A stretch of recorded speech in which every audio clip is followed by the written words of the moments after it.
Welcome to Dr. Jester Talks, and I'm gonna talk about this. From BBC. Sudan and Israel relations agreed, Donald Trump announces. Well, in other words, as you know, BBC is kind of a bit of a partisan mess, so it's an actual peace deal, because as you know, Sudan and Israel are officially at war. Well, we're officially at war. This is the past, because now Trump, winning, announced that Israel and Sudan are now at peace. Sudan finally normalizes relations with Israel, finally recognizes the Jewish state. Holy fuck on a pickle! Trump just keeps on winning. Hey, maybe my lifetime we're gonna see peace in the Middle East. Well, technically, Sudan is in Africa, it's an African country, but its identity, its culture, due to the Islamic invasions, is considered Arab or Middle East, due to its identity and structure, and all of those things. Holy shit on a pickle! I never thought this would be possible in my lifetime, but here we are. And you know what? The ctrl-left sold me World War III if Trump was elected. I want a refund on that promise. That was a huge lie from the ctrl-left.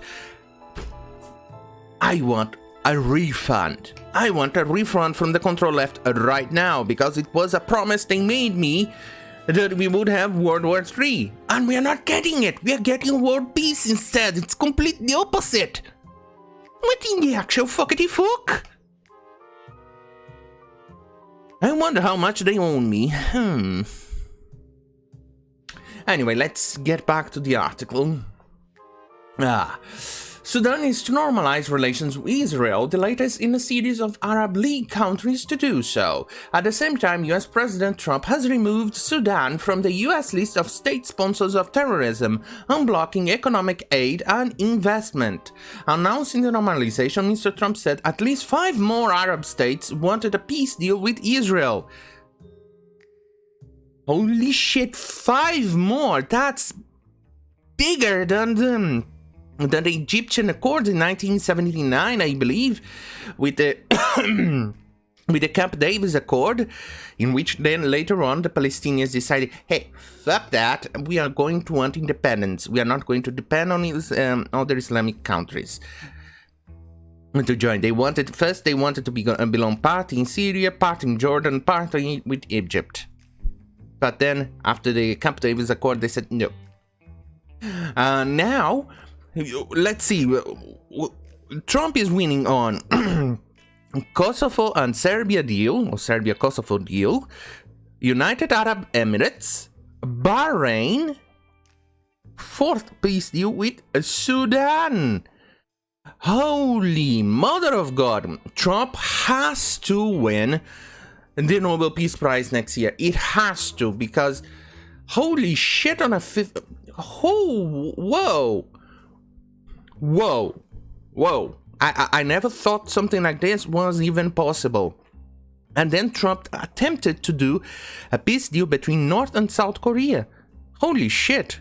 With the withdrawal of troops from the Middle East. I'm gonna say it. Trump might actually be the best president America has ever had. Holy mother of God. And the return of America to the moon and beyond with Mars. Whoa. I hope Trump wins. America needs Trump. The world needs a Trump. Holy shit on a pickle. And the only thing the Democrats have ever mastered in what? Centuries? Is orange man bad. Alright, Sudan deal comes after similar moves by the United Arab Emirates and Bahrain. The two Gulf states became the first Middle East to recognize Israel in 26 years. Oh yes, and by the way, there has been a flight from Bahrain to Israel. Holy shit, that has never happened before. Sudan and Israel said in three-way statement with US delegations would meet in the coming weeks. My neck.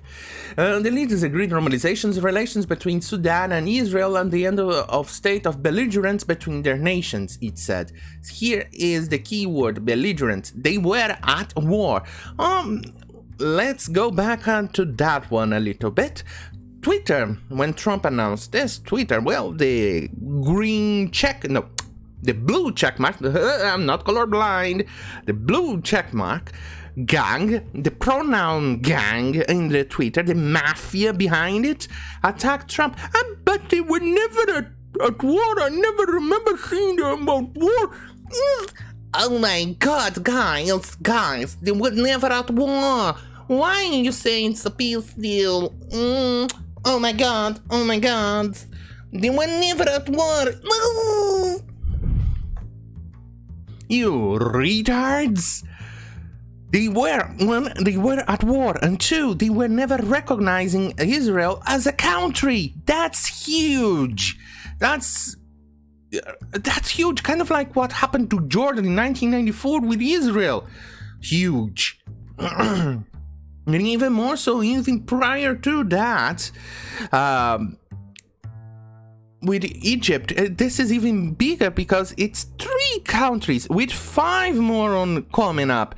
Imagine if Saudi Arabia recognizes Israel, as the rumors have been flying around since August or something that I mentioned in one of my videos in the past.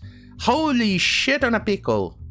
And you people, the blue checkmark pronoun gang or mafia in Twitter decided to attack Trump over this.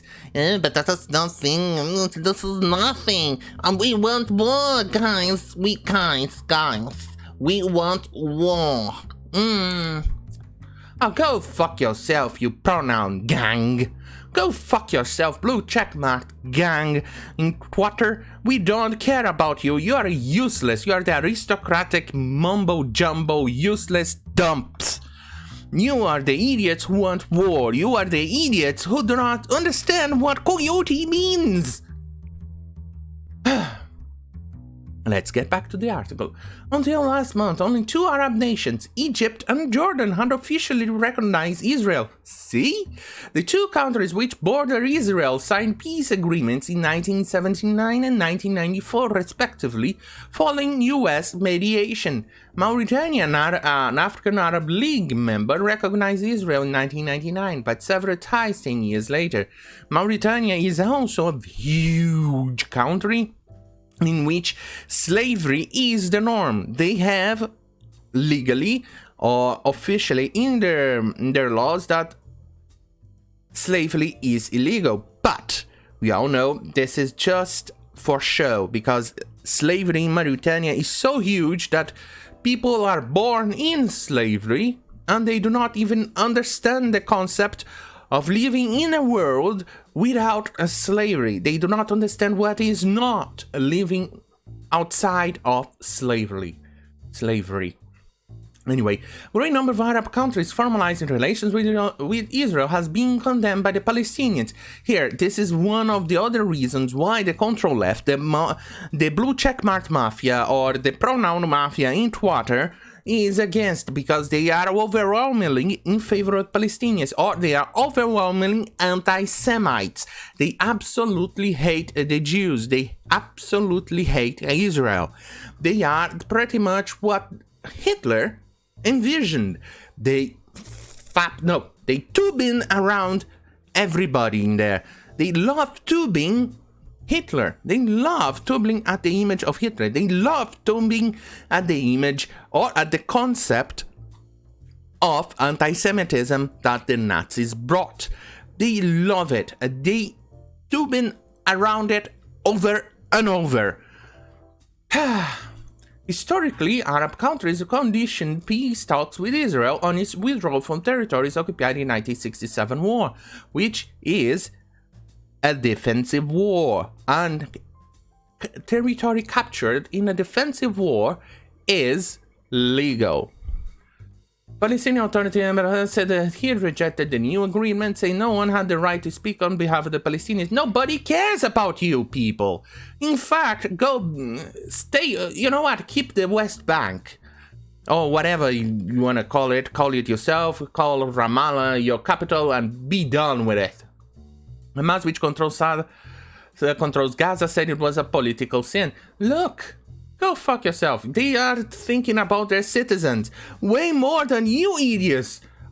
Way more than Mahmoud Abbas thinks about the Palestinians. Way more than Hamas thinks about the Gazan population in Gaza. Way more than you two idiots have ever thought about your population, about your people. Because if you cared about your people, you would have accepted the peace that Israel offered to the Palestinians in the past. Israel offered the Palestinians in the past.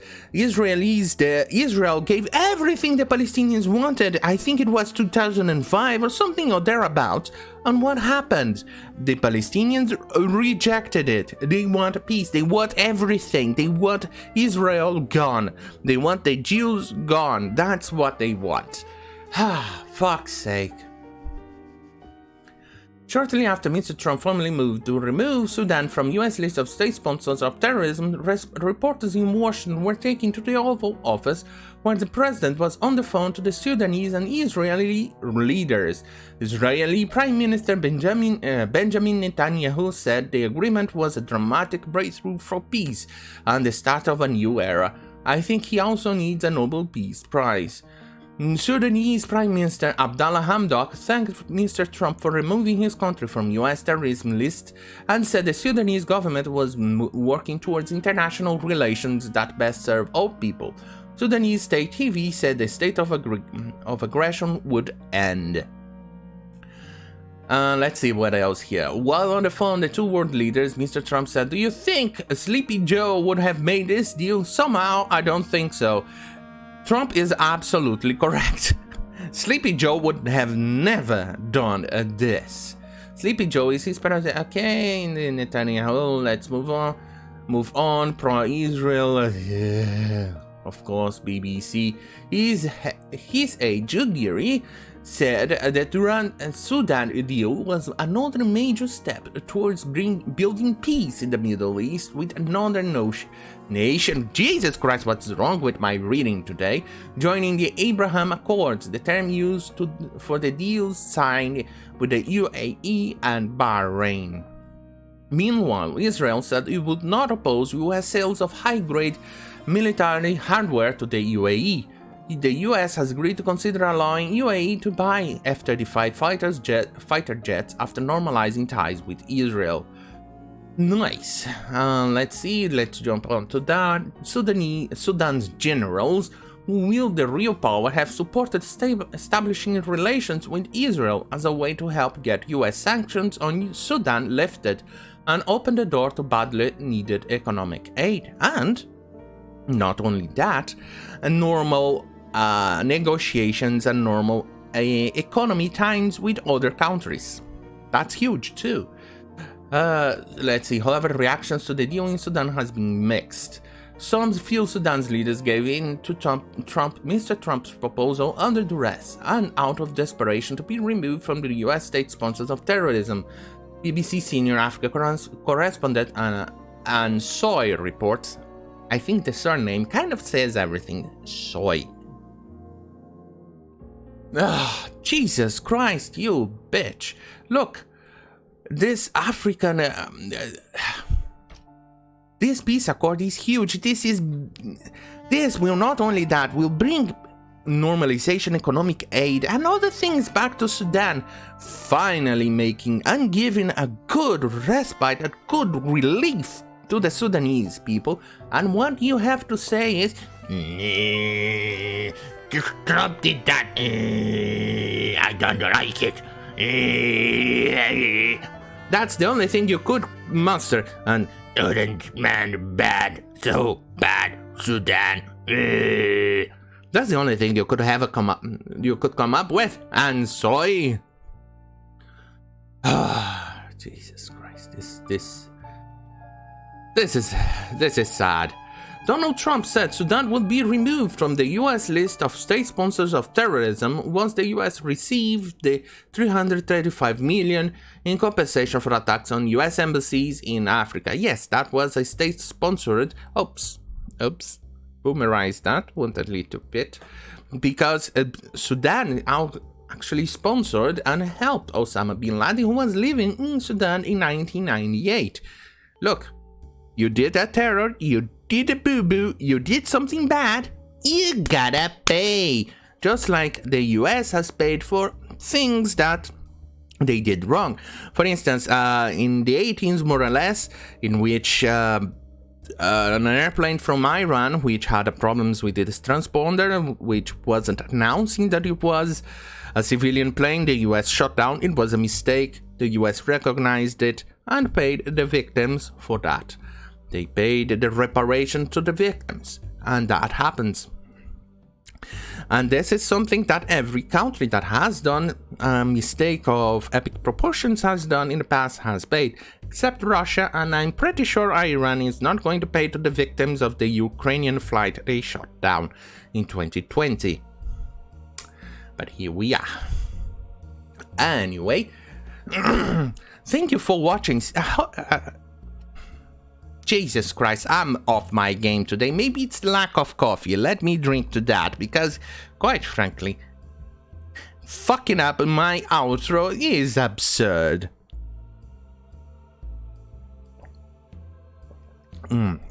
I think I finally managed to fix my sweetener. Instead of normal 20 drops, which is a kind of weak, I had to actually increase to 25 for this specific brand. No, 27 for this specific brand. Good God, what the fuck is wrong with the sweeteners down in this shithole? Yes, so damn disappointing. Can't they just work like the ones in the UK? Which you only needed... you only needed 2 little pills from sweetener, and that was enough. But in here, in this shithole, you need 20, 25, 27 just to get this much on the coffee. Holy balls. Anyway, thank you for watching. See you on my next video. Don't forget to like, share, and subscribe if you want more of this beautiful nobody like here, telling you the news and giving you a bit of context in history. Good night.